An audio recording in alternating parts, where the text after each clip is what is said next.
when once you hold on to this hadith of the Prophet Muhammad ﷺ.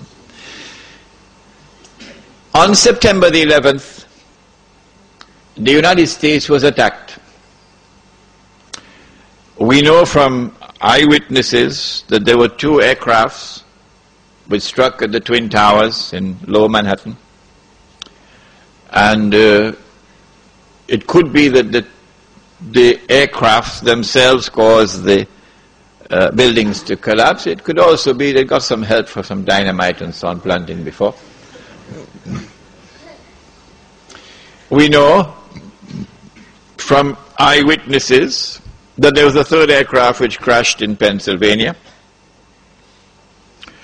And no less an authority than the White House itself confirmed that aircraft,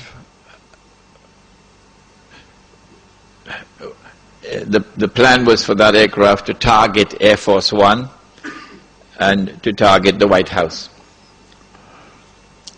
And we have unconfirmed reports because no one saw, and there was no evidence on the ground.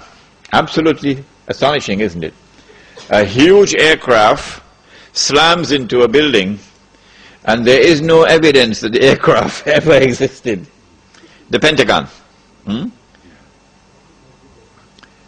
America was attacked on September the 11th in circumstances which were absolutely suspicious. Who attacked America on September the 11th? And we have said that there is a massive cover-up on the part of the Bush administration. And we have anticipated that those who have information so far concealed will eventually release that information in order to embarrass the US government as part of a strategy to bring down America. And so CNN is going to be broadcasting it. And the New York Times is going to have a field day. And all those who control the media in the United States are now going to go to work to lavishly publish all of this information which demonstrates beyond doubt that the US administration was involved in a massive cover-up. Who attacked America on September the 11th? We used a method. We said, since we do not have the evidence which can be used in a court of law, let us look to see who has benefited. And when we use that method of analysis, we have come to the conclusion that the only beneficiary of the September 11th attack on America has been far and away the State of Israel. There is a little booklet outside, a Muslim response to the attack on America. It's just about 25, 28 pages. I want to suggest to you, and it's very cheap, I think maybe $2.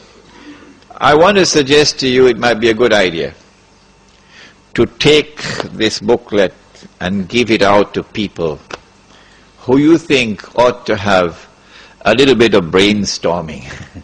Because when they read this, they'll be stunned. They won't get this in their newspapers and from the mainstream media in this country.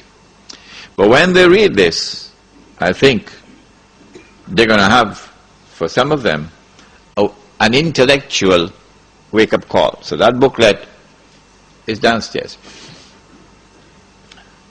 We said that those who attacked America, therefore, must have at their core the Israeli Mossad. And they must have benefit and help from many others within the United States, within the administration, even from within the White House. When we look at their strategy, we see that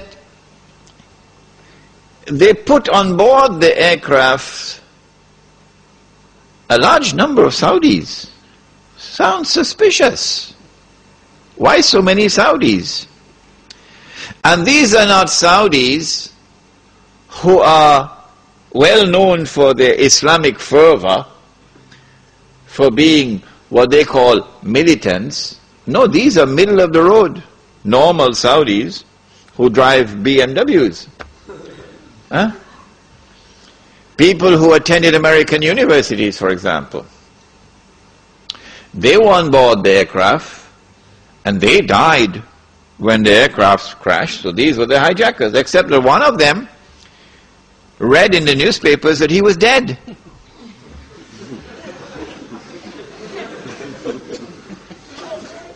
So he went to the Saudi government and he said to the Saudi government, "It seems to me as though I'm alive."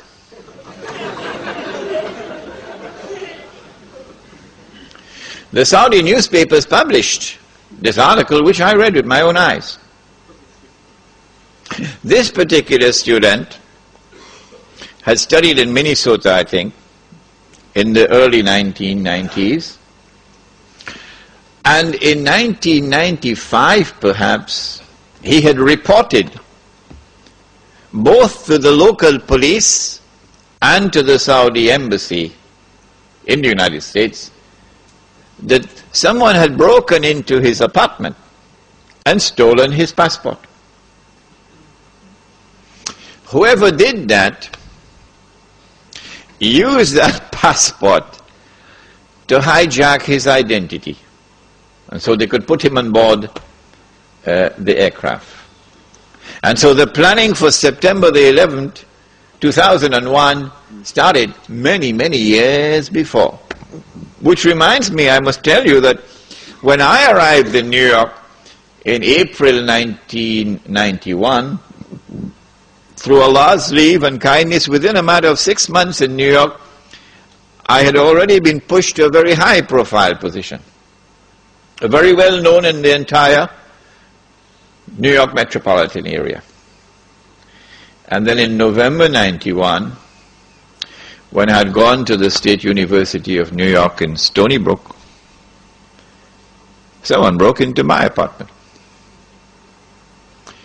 and stole only my passport. That's all. So if ever you get the news that Imran Hosein blew up the moon,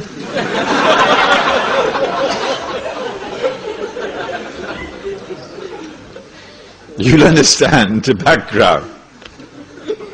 They're holding it. They have not as yet used it.